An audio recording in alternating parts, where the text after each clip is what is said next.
You know when you see pictures of temples from all over India, and you just kind of wonder, why do they all look so different from each other? Well, today we're going to decode their architecture. This is your simple guide to understanding these incredible structures, from their sky-high towers to their unique layouts. Let's dive right in. It's a really fascinating question, right? How can these buildings, often dedicated to the same faith, look so completely different? You might see one temple with these graceful, soaring curves, while another one looks more like a majestic, stepped mountain. So, what's really going on behind these dramatic differences? Well, the answer is actually beautifully simple. It all comes down to three main architectural blueprints. Just think of them as the three great languages of temple design that grew and changed over centuries. And once you learn how to spot them, a whole new world of art and history just opens up right in front of you. Okay, let's start our journey in the north, west, and east of India. This is really the heartland of the first style we're going to explore, the Nagara style. It's a name that perfectly captures its nature, always reaching up, up, up towards the heavens. Now, the one thing you'll notice right away, the most recognizable feature of this style, is the tower. See how it has that distinctive curve as it soars over the temple center? That unique shape isn't just for looks. It has a very specific name and a deep symbolism. That tower is called the Shikhara, and it literally means mountain peak in Sanskrit, which is just the perfect name for a structure that's meant to look like a sacred mountain. Notice that sort of beehive shape and the way it curves so gracefully as it gets taller. So here's the big takeaway for this style. When you spot that tall tower that gently curves inward as it rises, that's the curvy linear Shikhara. You are almost definitely looking at a Nagara-style temple.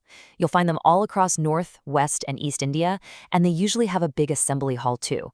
Think of incredible places like the Lingaraj Temple or the amazing Sun Temple at Konark. All right, let's completely switch gears now. We're going to travel to a totally different landscape, both in geography and architecture. We're heading south to explore the Dravida style, which creates a completely different but just as awe-inspiring silhouette against the sky. So down south, the main tower is called the Vimana. Now, unlike the curving Shikhara, the Vimana is basically a stepped pyramid. It's built with these very distinct layers or tiers, and each one gets a little bit smaller than the one below it. It creates this powerful, geometric, and really imposing shape. But here's what's really interesting about the Dravida style. It's not just about the Vimana. Notice how the temple itself is built on a square base. And, more importantly, look for these massive, incredibly decorated entrance gateways called gopurams. A lot of the time, these gateways are even bigger and more ornate than the main temple tower. The magnificent Brihadeeswara Temple in Tanjore is a perfect example of this. So let's do a quick showdown. In the north, you've got the Nagara style with its curving mountain peak, the Shikhara, and usually a pretty simple entrance. Down south, you have the Dravida style with its stepped pyramid, the Vimana, and those huge, can't-miss-them gateways, the Gopurams, two very different approaches. So we've covered the north and the south, but what happens in the space between them? Well, that's where things get really creative. Right there in the Deccan Plateau of central India, a unique hybrid style popped up, the Vesara style. Vesar isn't some totally separate idea, it's more like a brilliant remix.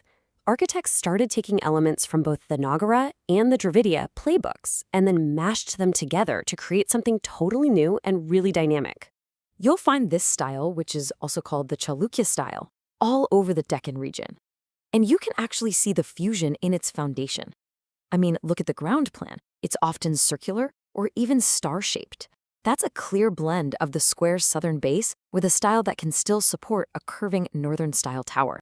So we have these three distinct architectural styles, right? But what's so fascinating is how they're all connected by something much deeper than just design. A lot of these temples are part of these huge, sacred spiritual networks. And one of the most important ones is the Circuit of the 12 Jyotirlingas. So what is a Jyotirlinga? Well, it's considered a super sacred shrine where the Hindu god Shiva is worshipped as a pillar of light. And there are 12 of these primary, incredibly holy sites scattered all across India. This basically creates a kind of spiritual map of India that sits right on top of the architectural map we've just been talking about. These 12 sacred spots span the entire subcontinent, from the Himalayas all the way to the southern coast, linking the whole country through a shared path of pilgrimage that goes way beyond regional styles. And get this, you have Kedarnath, a Megara-style temple high up in the northern Himalayas. You've got Somnath on the western coast of Gujarat, and then you have Rameshwaram, a classic Dravida-style temple in the far, far south of Tamil Nadu. It just shows you how one spiritual idea can unite all these architecturally different structures into one great pilgrimage. So, at the end of the day, understanding these styles and these spiritual networks gives you a whole new way of seeing India.